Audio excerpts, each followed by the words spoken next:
नोएडा विकास प्राधिकरण में ओएसडी रहे रविंद्र सिंह यादव आरएस यादव के नाम से मशहूर हैं और पिछले लंबे समय से 2012 से नोएडा विकास प्राधिकरण और उसके बाद अब वर्तमान में ग्रेटर नोएडा विकास प्राधिकरण में ओएसडी हैं। उनके खिलाफ 2 मुकदमे दर्ज हुए हैं मेरठ में विजिलेंस थाने में, और ये मुकदमे कम से कम 5 साल की इन्वेस्टिगेशन के बाद दर्ज हुए हैं।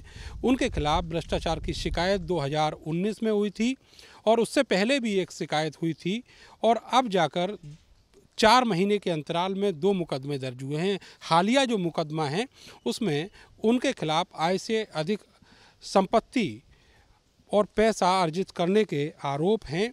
उन्होंने रिश्वत से मोटा पैसा कमाया, खूब दौलत कमाई, और उसका जो ब्यौरा था वो नहीं दे पाए। तब जाकर एक लंबी जांच के बाद ओपन जांच हुई शासन के आदेश पर, तब जाकर उनके खिलाफ मुकदमा दर्ज किया गया है। इससे पहले नवंबर 2022 में भी उनके खिलाफ एक प्लॉट के आवंटन में अनियमितता करने का मुकदमा दर्ज हुआ था, और उनके खिलाफ जो बाकी का इन्वेस्टिगेशन प्रोसेस है वो भी जारी है।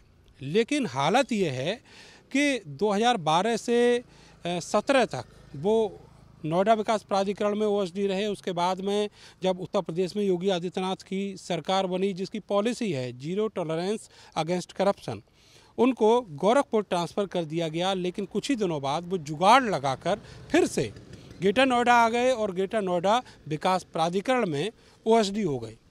मूल रूप से वो आगरा के रहने वाले हैं और पिछली सरकारों में उनके ऊपर ज़बरदस्त नेताओं का जो बरद हस्त है वो रहा है, मेहरबानी रही है, कृपा रही है, और उसी की बदौलत उन्होंने अकूत संपत्तियां कमाई हैं और बड़े लेवल पर जाकर भ्रष्टाचार और अनियमितताएं की हैं।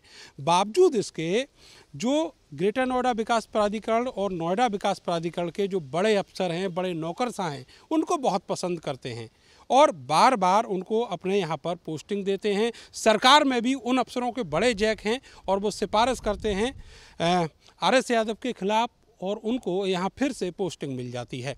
जबकि होना ये चाहिए था कि 4 महीने के अंतराल में उनके खिलाफ भ्रष्टाचार और अनियमितता के 2 मुकदमे दर्ज हुए, विजिलेंस ने ये मुकदमे दर्ज किए हैं, तो उनको उनके पद से हटाकर किसी गैर महत्वपूर्ण पद पर भेजा जाना चाहिए था या फिर उनका सस्पेंशन होना चाहिए था।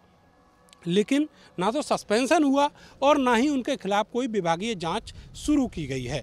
इंतजार अफसर ये कर रहे हैं, लॉजिक ये दे रहे हैं कि अभी मामला कोर्ट में नहीं पहुंचा है। जब मामला कोर्ट में पहुंचेगा और जब वो कोर्ट से दोषी सिद्ध होंगे तब जाकर उनके खिलाफ कार्रवाई विभाग करेगा।